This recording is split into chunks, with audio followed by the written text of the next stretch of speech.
और न जाने कितने कंकाल देखने को मिलेंगे। ये तो ट्रैप है, कोई आ रहा है।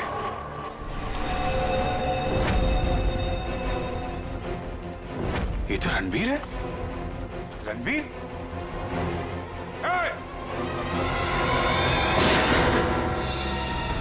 गोली चलने की आवाज इस तरफ से आई। कहीं उनको कुछ हो तो नहीं गया? चलो।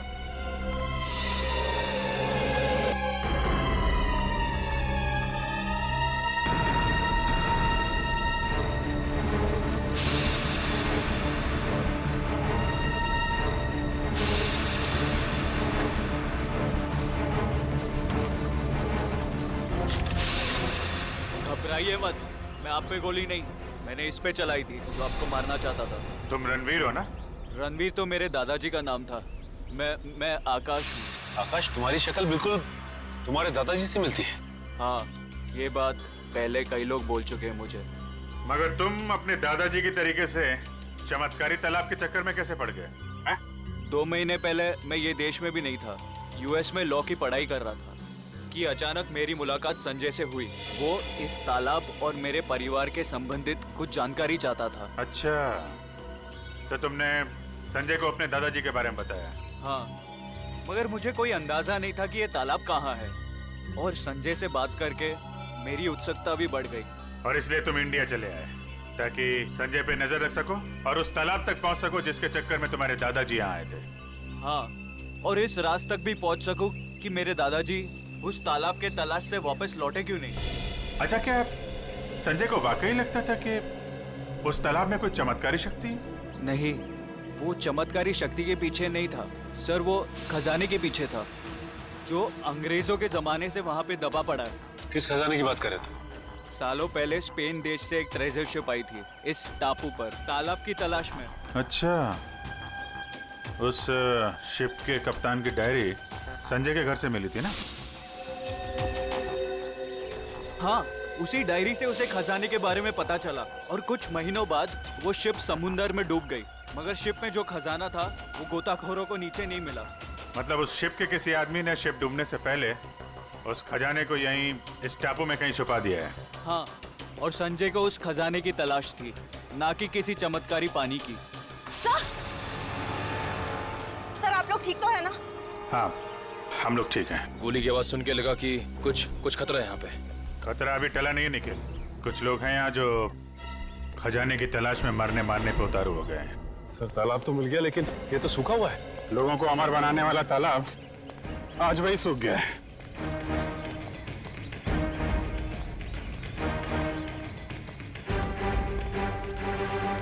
सर, सोने का सिक्का? सोने का सिक्का? मतलब खजाना था यहाँ पे? सर, इसका मतलब वो आदमी खजाना लेके ये लोग इस तरह से निकल गए बाहर। सर, ये रास्ता तो टापू के दूसरे हिस्से जाता है। मैं भी वहीं से आया था और उन लोगों की नाव भी वहीं पे थी। टापू की दूसरी तरफ? हाँ, रोकना होगा उन्हें। जल्दी आओ तुम लोग, आ जाओ आ जाओ।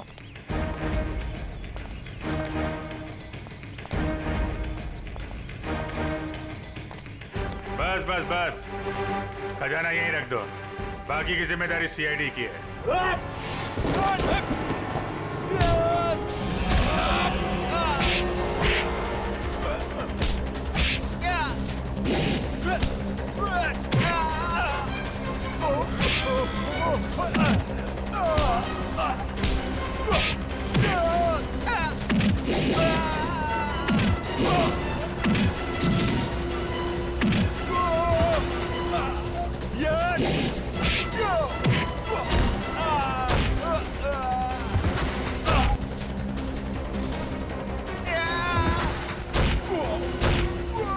साहब, अब अगर हम चाहें भी तो साहब हमारे पैर साथ नहीं देंगे। भगवान के लिए साहब थोड़ी देर आराम कर लेने दीजिए। जिस मजदूर के पैर उनका साथ नहीं देंगे उनके पैरों को इस बंदूक की गोलियों से इनाम दूंगा। अब चलो सब। संभाल कर चाची। रिचा खुद का ख्याल रख सकती है, तुम्हें इसकी चिंता करने की जरूरत नहीं है। समझे? चलो अभी, अब चलो।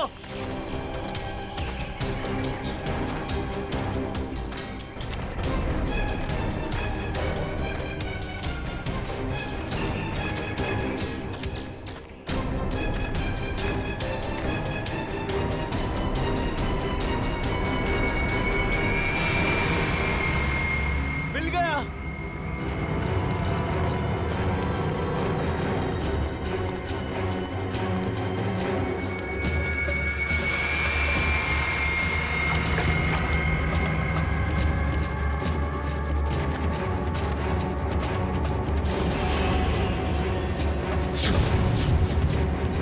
तुम सबने मेरी बहुत मदद की। अब तैयार हो जाओ अपने इनाम के लिए।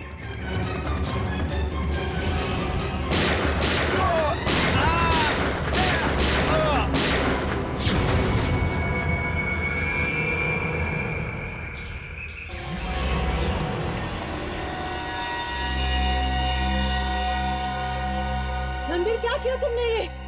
इन्हें इनकी वफादारी का इनाम दे दिया मैंने। ये कैसा इनाम है रणबीर? अब तुम दोनों को तुम्हारी बेवफाई की सजा दूंगा।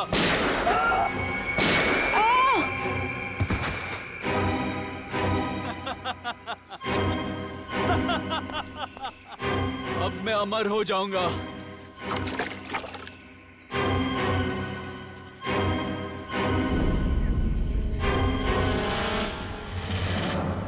धन्यवाद दोस्तों आप सबका जो अपना कीमती वक्त निकाल कर यहाँ आए और दिल खोलकर सामान खरीद कर इस नीलामी को कामयाब बनाए। अब बारी है उस नीलामी के आखिरी पड़ाव की, आखिरी खरीद की, जिसका आप सबको बहुत बेसब्री से इंतजार था। दोस्तों, सैकड़ों साल पहले स्पेनिश और पुर्तगाली लोग भारत आए थे मसालों का व्यापार करने के लिए। ये डायरी उसी वक्त उसी दौर की है और इस डायरी की खास बात यह है कि इसमें क्या लिखा है मुझे नहीं मालूम, और मुझे तो क्या किसी को भी नहीं मालूम सिवाय इसके मालिक के। ये डायरी स्पेनिश सेलर जॉनसन बैंगलर की थी, जिसे सैकड़ों साल पहले मिस्टर राघव ने नीलामी में खरीदा था और आज उनके पोते मिस्टर सुनील इसको फिर नीलाम कर रहे हैं। मिस्टर सुनील, क्या आपको पता है इस डायरी में क्या लिखा है? जी नहीं। तो फिर ये ऐतिहासिक डायरी आप नीलाम क्यों करना चाहते हैं? इसे पढ़ क्यों नहीं लेते? मुझे कोई फर्क नहीं पड़ता कि डायरी में क्या लिखा है और क्या नहीं। मुझे बस पैसा चाहिए, सिर्फ और सिर्फ पैसा। तो नीलामी शुरू की जाए। नीलामी शुरू करते हैं 10 लाख रुपयों से। 20 लाख। 20 लाख। और कोई? 30 लाख। 30 लाख। वाह साहब। और आपसे ज्यादा कोई है 30 लाख से ज्यादा? 40 लाख। 40 लाख।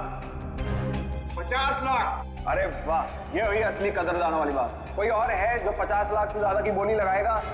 50 लाख एक, 50 लाख दो, 1 करोड़। वाह साहब, इसे कहते हैं असली कदरदान, जो लाखों की चीज करोड़ों तक पहुंचा दे। 1 करोड़ एक, 1 करोड़ दो, अरे 1 करोड़ तीन। 1 करोड़ का चेक मैंने पहले ही आपके ऑफिस में जमा कर दिया है। ये डायरी अगले 1 घंटे में मेरे घर पहुंच जानी चाहिए।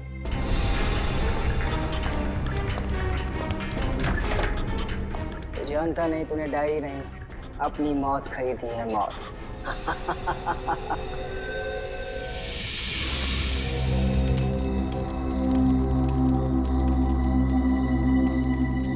ओह नो, मेरा पानी खत्म हो गया। गाइस, तुम लोग पास पानी है क्या?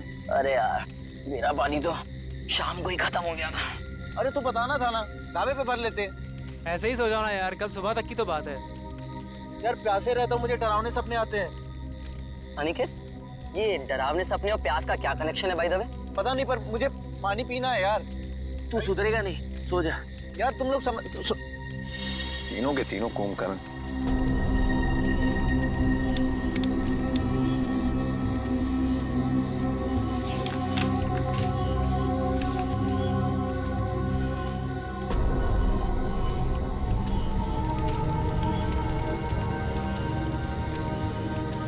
इस नक्शे के हिसाब से तालाब करीब आधे किलोमीटर दूर पे है।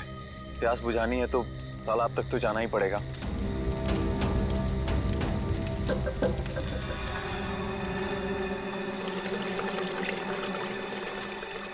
ये पानी की आवाज आ रही है, लगता है तालाब कहीं आसपास में ही है। और ये नक्शा भी यही बता रहा है कि तालाब पास में है।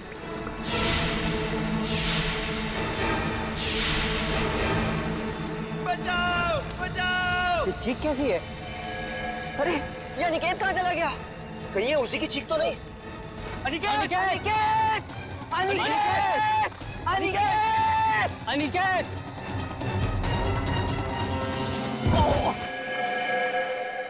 अनिकेत! कहीं ये मर गया। क्या? कौन है? ये कौन मारा है? भागो भागो भागो भागो यार भागो!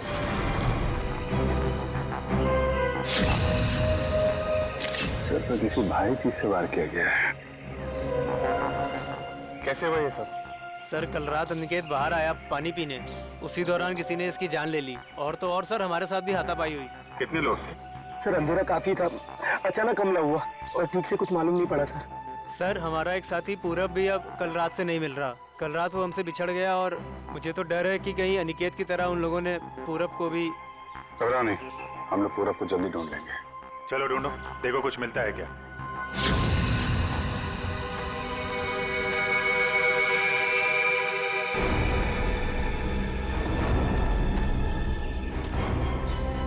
सर सर जल्दी आइए! ठीक तो ना तुम? अरे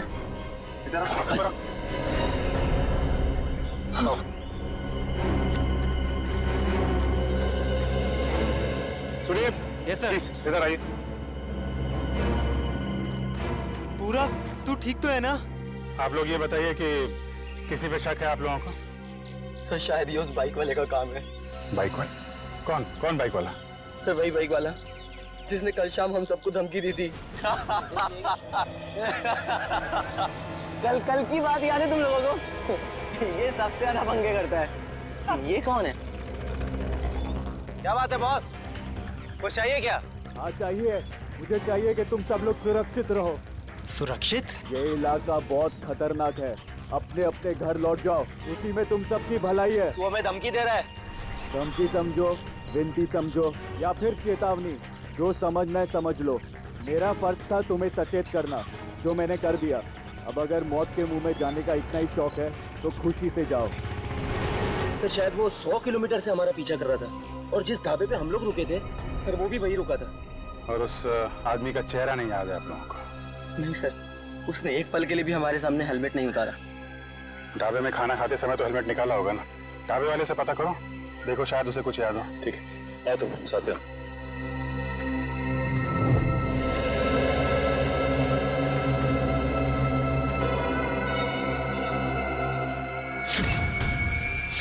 खून? खून की बूंदें? मतलब कोई जख्मी आदमी भागा यहाँ से। सर लेकिन खून बहुत ज्यादा नहीं है, जो भी है उसे ज्यादा चोट नहीं आई होगी। सर ये देखिए, घसीटने के निशान हैं। मतलब उन दोस्तों के अलावा कोई और आदमी भी था जिसको उन मुजरिमों ने मारा और फिर उसे घसीटते हुए यहाँ से ले गए। सर ये रास्ता तो सीधा मेन रोड की तरफ जाता है। इसका मतलब जो भी गुनहगार था उसे इस जंगल और रास्ते का पूरा ज्ञान था। हाँ, तभी तो रात के अंधेरे में भी यहाँ पहुँचने में कोई गलती नहीं की उन लोगों ने। ये टायर के निशान, ये तो किसी बड़ी गाड़ी के लगते हैं।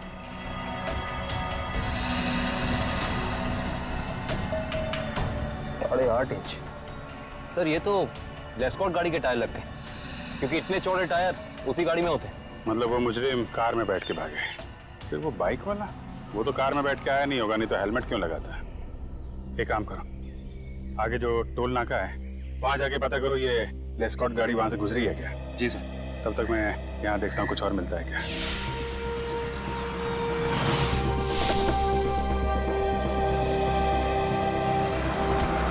यही है वो ढाबा जहाँ मैं और मेरे दोस्त खाना खाने के लिए रुके थे। अरे आइए आइए सर जी, बैठिए। गर्मा गर्म दाल मखनी बनाई है, लगा दूं 5 प्लेट है मक्खन मार के? जी हम लोग खाने पीने नहीं आए, हम लोग सीआईडी से। सीआईडी से? क्या हुआ साहब? आपको याद है कल मैं और मेरे कुछ दोस्त आपके ढाबे पे खाना खाने के लिए रुके थे? हाँ हाँ, हल्का हल्का याद तो आ रहा है, पर आपको इतनी चोट कैसे लगी? कल रात इनके ऊपर हमला हो गया और उस हमले में इनके दोस्त अनिकेत की मौत हो गई। ये भगवान, ये हो क्या रहा है आजकल? समाज में दिन ब दिन जुर्म बढ़ता ही जा रहा है। हाँ वो तो है, लेकिन हमें शक है कि इस जुर्म में एक बाइक वाला शामिल है जो कल यहाँ पे आया था। बाइक वाला? जी हाँ, उसने एक ब्लैक बाइकर सूट और ब्लैक हेलमेट पहना था और मुझे अच्छे से याद है उसके पास नलोंजन मॉडल की बाइक भी थी। एक बाइक वाला आया तो था। अच्छा, उस बाइक वाले के बारे में कुछ याद है आपको? कैसा दिखता था वो? साहब इतना तो याद नहीं, लेकिन शायद रामू को पता होगा। रामू जरा इधर आना, जरा बताना साहब लोगों को उस बाइक वाले के बारे में। जब उसने हेलमेट उतारा था तो मैंने एक ही झलक देखा था सेठ जी। बहुत अजीब आदमी था, अजीब तरीके से बर्ताव कर रहा था। देखो, तुमने उसकी एक झलक देखी ना, तुम्हें जो कुछ भी याद है हमारे लिए उसका स्केच बनवाओ। हाँ इशिता, ठीक है, कोशिश जारी रखना। क्या हुआ श्रेया? सर, सारांश का अभी तक पता नहीं चल पा रहा।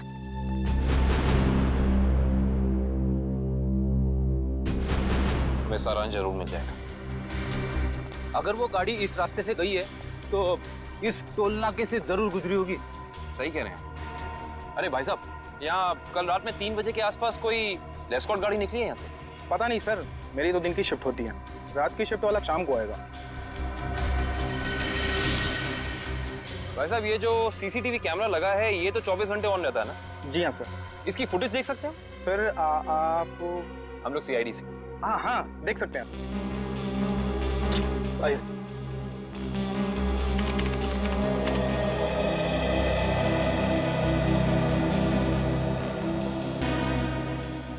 ये देखिए, लेस्कॉट गाड़ी रात के 2:55 को यहाँ से गुजरी है।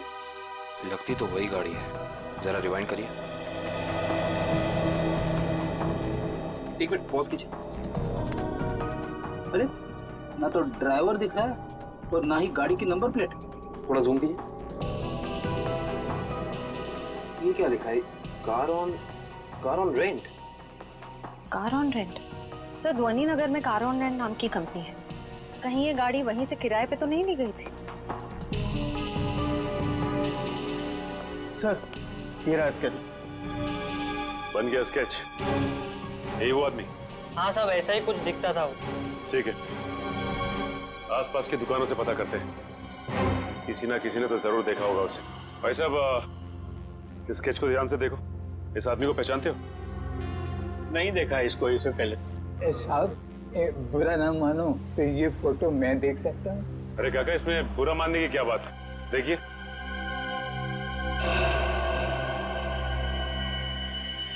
ये कैसे हो सकता है? नहीं, ये नहीं हो सकता, ये नहीं हो सकता। असंभव, असंभव। अरे काका, क्या नहीं हो सकता? क्या संभव है? ये नहीं हो सकता। रणवीर वापस नहीं आ सकता। काका, इस आदमी का नाम रणवीर है? हाँ, मैं उसे अच्छी तरह जानता हूँ, कभी नहीं भूल सकता उसे। काका, इस आदमी के बारे में आप जो कुछ भी जानते हैं प्लीज हमें बताइए। बहुत पुरानी बात है, तकरीबन 73 साल पहले मैं जब बच्चा था तो एक रात को मैंने उसे अपने पिताजी से बातें करते हुए सुना था। मदन, मेरी बात मानो। अगर तुमने मुझे उस तालाब को ढूंढने में मदद की तो तुम्हारी जिंदगी हमेशा हमेशा के लिए बदल जाएगी। मेरी जिंदगी जैसी भी है ठीक है, आप मुझे इस सबसे दूर ही रखें तो अच्छा होगा। देखो, इस इलाके से जितनी अच्छी तरह तुम परिचित हो वैसा इस गांव में कोई नहीं है। इनकार मत करो, तुम ही मुझे मेरी मंजिल तक पहुंचा सकते हो। ये सिर्फ मेरा सपना ही नहीं, मेरा जुनून भी है। बहुत ही गलत जुनून चुना है आपने रणवीर जी। अगर आप प्रकृति के नियमों के खिलाफ जाएंगे तो प्रकृति आपको कहीं का नहीं छोड़ेगी। वो जगह शापित है, शापित। ना जाने कितने लोगों की जान ले चुकी है। भूल जाए अपने सपने को। क्या तुम भूल सकते हो अपनी बीवी को, जो इस वक्त अस्पताल में जिंदगी और मौत के बीच में झूल रही है? नहीं ना? वैसे ही मैं अपने सपने को नहीं भूल सकता। जरा सोचो, अगर वाकई उस तालाब के पानी में मौत को हराने की ताकत है तो तुम्हारी पत्नी को एक नई जिंदगी मिल सकती है। सोच क्या रहे हो मदन? हम एक दूसरे की मदद से अपने आने वाली जिंदगी को सुधार सकते हैं। तो बोलो, मंजूर है?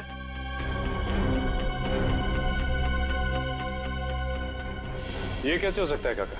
आपके कहने के मुताबिक आज से 73 साल पहले, यानी कि 1941 में ये आदमी जैसा दिखता था आज भी वैसा ही दिखता है। हाँ, तभी तो मैंने कहा था असंभव। ये अजूबा कैसे हो सकता है? इसी की वजह से तो मैंने अपने पिताजी को खोया था। इसकी वजह से आपने अपने पिता को खोया? हाँ, ये मेरे पिताजी को बहकाकर एक तालाब पे लेकर गए थे। बोले उस तालाब का पानी पीने से आदमी हमेशा के लिए अमर हो जाता है और उसकी उम्र आगे बढ़ने से रुक जाती है।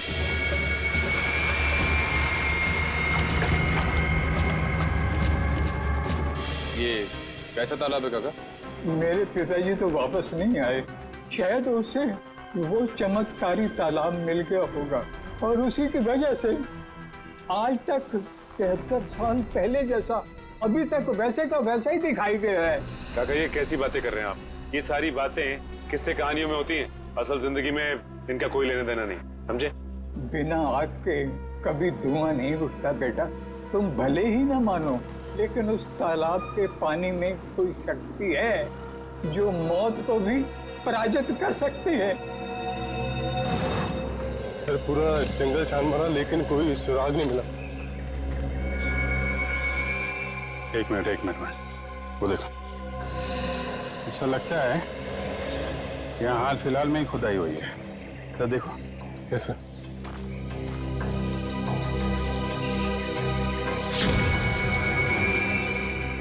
हाँ, यहाँ पे कुछ है सर।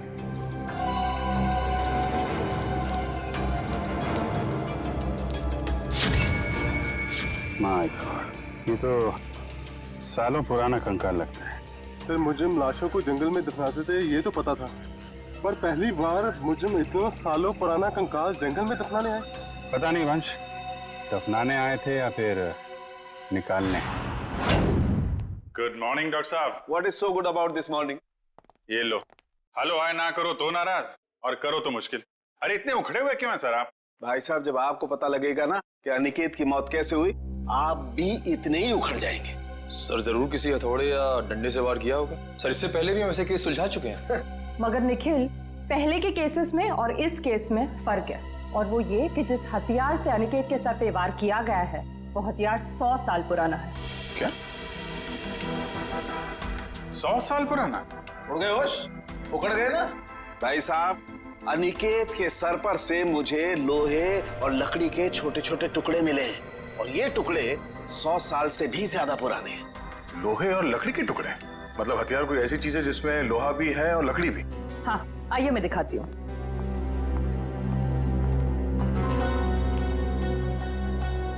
ये देखिए, कुछ इस तरह। मगर सर इतना पुराना हथियार खूनी के हाथ लगा कहाँ से? शायद दादा परदादा के जमाने से घर पे रखा होगा, अब निकाला है काम के लिए।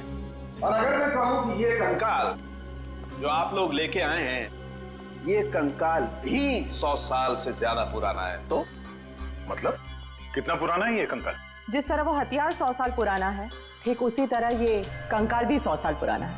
मतलब ये मरने वाला भी अंग्रेजों के जमाने का है? अंग्रेजों के जमाने का नहीं है, अंग्रेज ही है। जी हाँ, इसकी हड्डियां हमें ये बताती हैं कि ये शख्स कोई यूरोपियन है, एशियन नहीं है। 100 साल पुराना हथियार और 100 साल पुराना मुर्दा, वो भी विदेशी। आज के जमाने में किसी को इसमें क्या दिलचस्पी हो सकती है? इस फोटो को ध्यान से देखिए। ये सफेद रंग की लेस्कॉट गाड़ी आप ही के यहाँ से किराए पे ली गई थी? माफ कीजिए सर, इस फोटो में कार की नंबर प्लेट नहीं दिख रही है, इसलिए बता पाना मुश्किल है कि कार किसने किराए पर ली थी। अरे भाई कमाल करते हैं आप, है तो आप ही की कंपनी की गाड़ी ना, नंबर प्लेट ना सही कुछ और देख के पहचान लीजिए। सर 100 से ज्यादा गाड़ियां हैं हमारी कंपनी में और इसी मॉडल इसी रंग की करीब 20 गाड़ियां हैं। सर इस तरह बता पाना मुमकिन नहीं है। तो आप एक काम कीजिए, आप हमें ये बताइए कि ऐसी सफेद रंग की लेस्कॉट गाड़ी कितने लोगों ने पिछले एक हफ्ते में किराए पे ली है यहाँ से? 1 मिनट सर।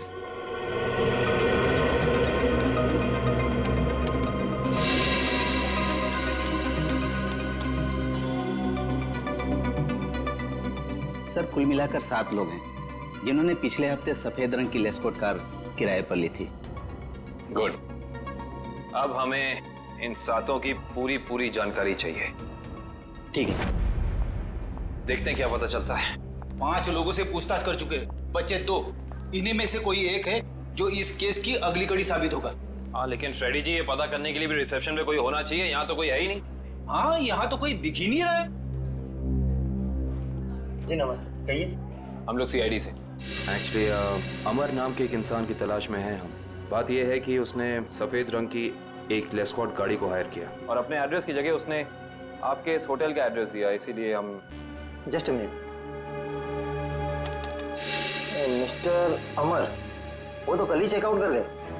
अच्छा, आपने अपने रिकॉर्ड्स के लिए उसका कोई आईडी प्रूफ तो लिया होगा ना, लाइसेंस, पैन कार्ड वगैरह?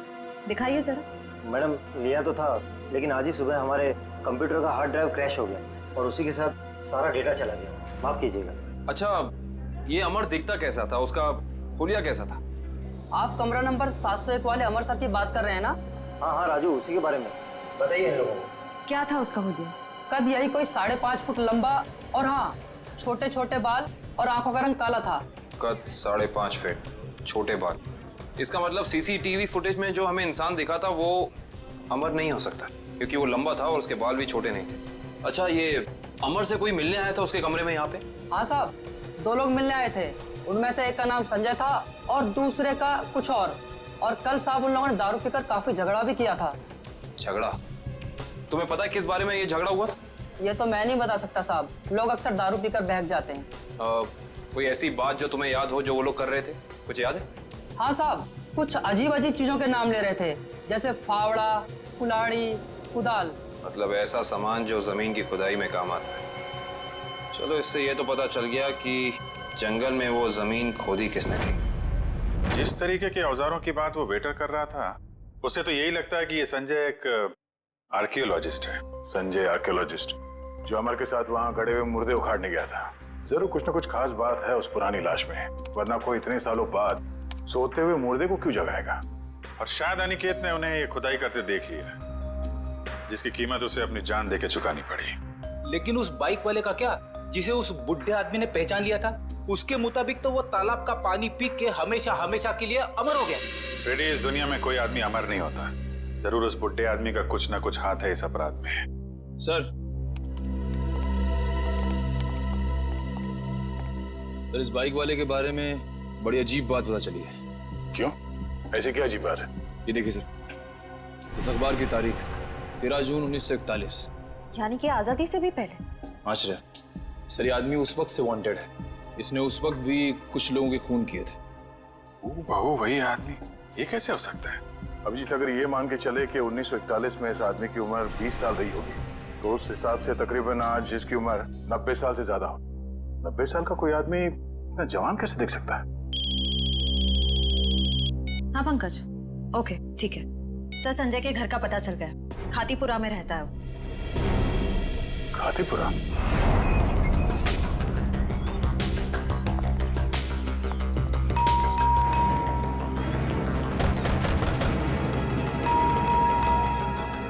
लगता है संजय को हमारे यहाँ आने की खबर लग गई होगी, इसीलिए भाग गया होगा।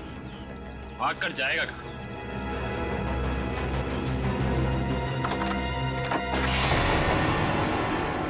अच्छी तरह से तलाशी लो इस घर की, कुछ ना कुछ तो जरूर मिलेगा।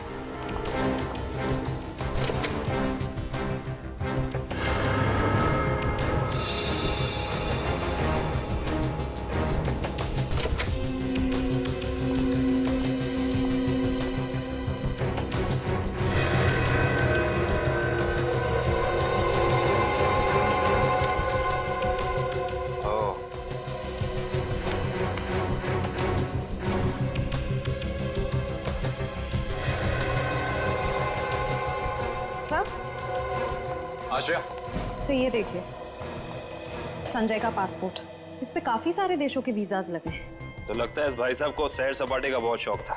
ये देखो श्रेया, इसकी चेकबुक की डिटेल से साफ साफ पता चल रहा है कि इस इंसान ने करोड़ों रुपए खर्च किए हैं म्यूजियम्स और नीलामियों से सामान खरीदने में। देखो, इसका मतलब संजय बहुत अमीर है और आर्ट में काफी दिलचस्पी रखता है। अब इसे ये दिलचस्पी आर्ट में है या किसी खास चीज में, ये तो वक्त ही बताएगा। लेकिन एक बात तो तय है, ये संजय किसी की तलाश में है, कोई ऐसी चीज जो इसे दुनिया के कोने कोने में ले जा रही है, हर म्यूजियम, हर बड़ी नीलामी तक। सर, हाँ, अलमारी में से ये डायरी मिली है, छुपा के रखी हुई थी। दिखने में तो ये कोई ऐतिहासिक डायरी लगती है। कुछ तो खास बात है इस डायरी में, काफी नायाब और अलग किस्म की डायरी है ये। सर, शायद संजय ने इस डायरी को किसी नीलामी में खरीदा होगा। अभी पता चल जाएगा। चलो हाथ लगाइए। ओह, तो ये उसी स्पेनिश शिप के कैप्टन की डायरी है जो अपनी हर यात्रा के बारे में अपनी डायरी में लिखा करता था। ये वही डायरी है। इसका मतलब इस डायरी में उस रहस्यमय तालाब के बारे में भी जरूर लिखा होगा। सर, इसका मतलब संजय भी उस रहस्यमय तालाब को ढूंढ रहा था, इसलिए उसने ये सारा सामान खरीदा। हो सकता है श्रेया, लेकिन अगर ये वही डायरी है तो उस रहस्यमय तालाब का नक्शा, कोई मैप, कोई जरिया जरूर होना चाहिए इसमें।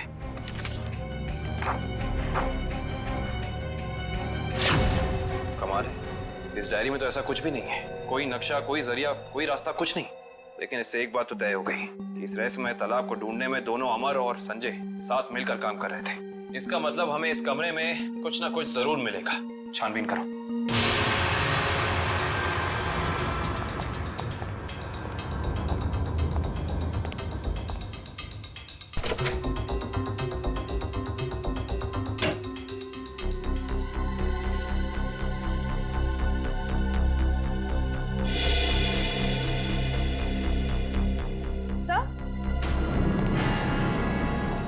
ये देखिए, क्या बता? संजय ने अपने सारे पुराने सामानों की कार्बन डेटिंग करवाई है, किसी डॉक्टर वीरेन से। Carbon dating? इसका मतलब तो साफ है कि संजय अपने हर सामान के बारे में पता करना चाहता था कि वो असल में कितना पुराना है। ओ, तो ये है डॉक्टर वीरेन, और इस फोटो से तो साफ साफ पता चलता है कि ये कॉलेज में संजय का प्रोफेसर था। ओह, तो फिर इस वीरेन का भी हाथ हो सकता है अमर के साथ साथ संजय की मदद करने में। डॉक्टर वीरेन। इस वक्त कौन आ गया?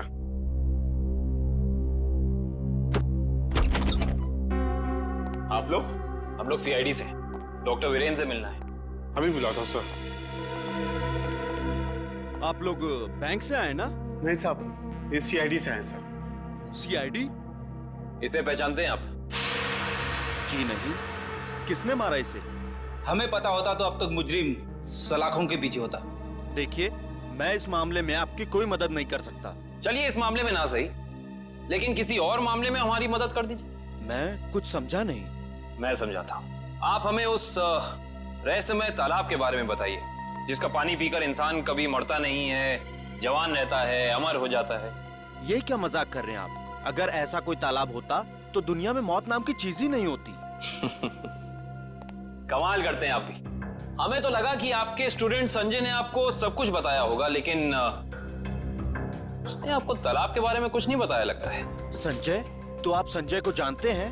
सिर्फ जानते ही नहीं, उसके घर होकर आ रहे हैं, जहां हमें पता चला है कि वो अपनी हर पुरानी चीज की कार्बन डेटिंग डॉक्टर वीरेन से कराता है, यानी कि आप। देखिए, संजय एक आर्कोलॉजिस्ट है और ये तो उसके काम का हिस्सा है। हिस्सा? हिस्से से याद आया कि आपके हिस्से की कॉफी ठंडी हो रही है डॉक्टर साहब, पी लीजिए। ठंडी कॉफी पीने में कोई मजा नहीं है। वैसे ये कॉफी का दूसरा कप किसके लिए? इस घर में और भी कोई है क्या? हाँ साहब, अभी भी। तुम जाओ। ये अभी मेरा दोस्त आया था, उसी का। नहीं, आपके दोस्त का नाम संजय तो नहीं? देखिए वीरेन साहब, आप शक्ल से तो निहायत ही शरीफ इंसान लगते हैं। अब इस संजय की वजह से आपको जेल में जाकर चक्की पीसनी पड़े, हम में से किसी को भी अच्छा नहीं लगेगा। मैं वाकई नहीं जानता कि संजय कुछ गैर कानूनी काम कर रहा है। लेकिन अब तो पता चल गया ना, आपकी भलाई इसी में है कि जो कुछ भी है सच सच बता दो। देखिए, संजय को कुछ पोर्तुगली एक्सप्लोरर का सामान मिला था, उसमें लैटिन भाषा में कुछ लिखा हुआ था। उसका मतलब जानने के लिए वो मेरे पास आया था। इसका मतलब वो मुर्दा उसी पुर्तगाली एक्सप्लोरर का होगा, और उसी के सामान की तलाश में संजय जंगल में गया था। क्या लिखा था लैटिन भाषा में? उसमें एक गुफा का नाम लिखा था, सिनारी गुफा। शिनारी गुफा? अरे बाप रे! अरे बाप रे बाप! पूरी बॉडी बच रही है। यहाँ पे आके मैंने अपनी बहादुरी तो दिखा दी, अब बता भी देता हूँ, कुछ नहीं है यहाँ पे। चलिए वापस चलते। अरे रुकिए फ्रेडी जी, इतनी बहादुरी दिखाई है तो थोड़ी और दिखा दीजिए। सर। हाँ सर। ये देखिए, अजीब निशान बने हुए हैं। अरे यहाँ पे भी है। हर दीवार पे। कहीं ये निशान उसी पुर्तगाली एक्सप्लोरर तो नहीं बनाए? ये निशान हमें उस तालाब तक पहुंचने का रास्ता दिखा रहे हैं शायद। अंदर चल के देखते हैं।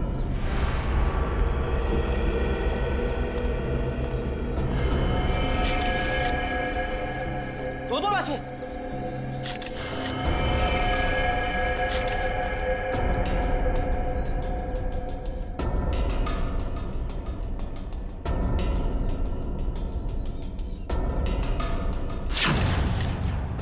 ये तो संजय है। और सर, हो ना हो ये जरूर अमर की लाश है। ये देखिए, होटल के वेटर ने हमें जो हुलिया दिया था, ये हूबहू वैसा ही है। लगता है ये दोनों यहाँ पे उस तालाब की तलाश में आए थे जिंदगी को अमर बनाने, और बदले में मिली मौत। है कौन वो आदमी जो तालाब की खोज करने वाले लोगों का खून कर रहा है? जरूर कोई ऐसा है फ्रेडी जी जो नहीं चाहता कि उसके अलावा इस तालाब के बारे में किसी और को पता चले।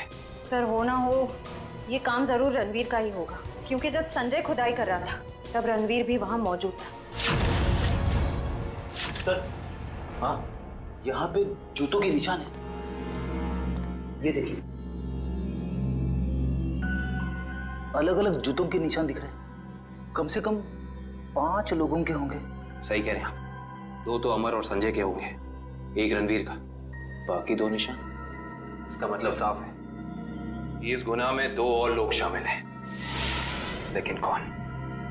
सिंबल्स को देख के लगता है कि ये हमें उस चमत्कारी तालाब का रास्ता बता रहे हैं। न जाने कितने साल पहले बनाए गए होंगे ये निशान, तालाब की तलाश में। और इन निशानों के अंदर ही वो चाबी छुपी है जिससे हम इस केस का ताला खोल सकते हैं।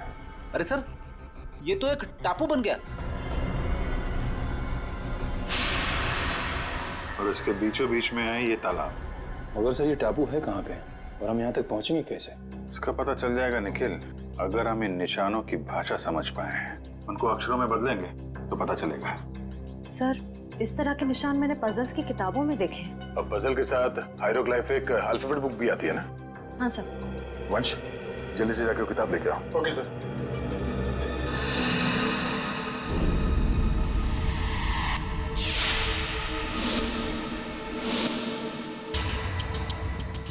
इस किताब में जो अक्षर दिए गए हैं उसके हिसाब से तो ये बन रहा है ANDAVIA, अंदाविया। अंदाविया? चलो जरा इंटरनेट पे चेक करो, अंदाविया टापू जैसी कोई जगह है क्या? सर, ये देखिए, ये अंदाविया नाम का टापू भारत के दक्षिणी दिशा में है, यानी कि इंडियन ओशन में। मगर सर, यहाँ लिखा है कि ये टापू बिल्कुल खाली है, यहाँ कोई नहीं रहता। और इस टापू का मौसम और वातावरण रहने के अनुकूल नहीं है। अब समझ में आया कि किसी को ये चमत्कारी तालाब मिला कैसे नहीं। और इस केस का अंत इस अंदाविया टापू में ही होगा।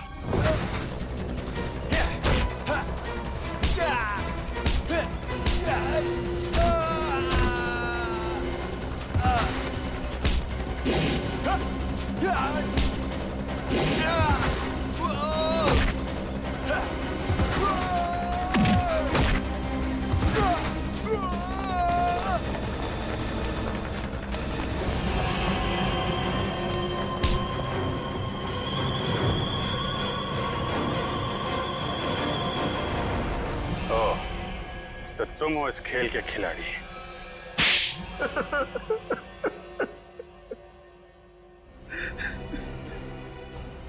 हाँ, मैंने ही मारा है अमर को, संजय को और अनिकेत को भी। मगर तुम्हें संजय और अमर के प्लान के बारे में पता कैसे चला? उस दिन जब होटल के बाहर में वो लोग बात कर रहे थे, मैंने उन दोनों की सारी बातें सुन ली थी। हम बहुत जल्द खजाने तक पहुंचने वाले हैं, फिर हम बेशुमार दौलत के मालिक हो जाएंगे।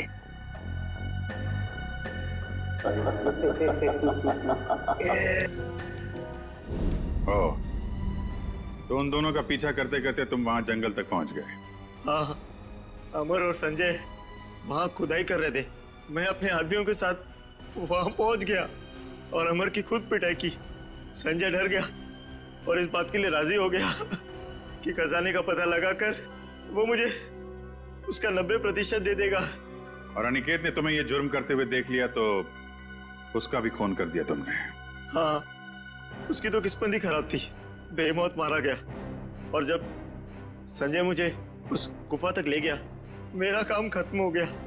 उसे जिंदा रखना मैंने जरूरी नहीं समझा। किस्मत तो तुम्हारी खराब है। जिस खजाने की लालच में तुमने इतना बड़ा गुनाह किया, उसका 1 रुपया भी खर्च नहीं कर पाओगे तुम। फांसी होगी तुम्हें।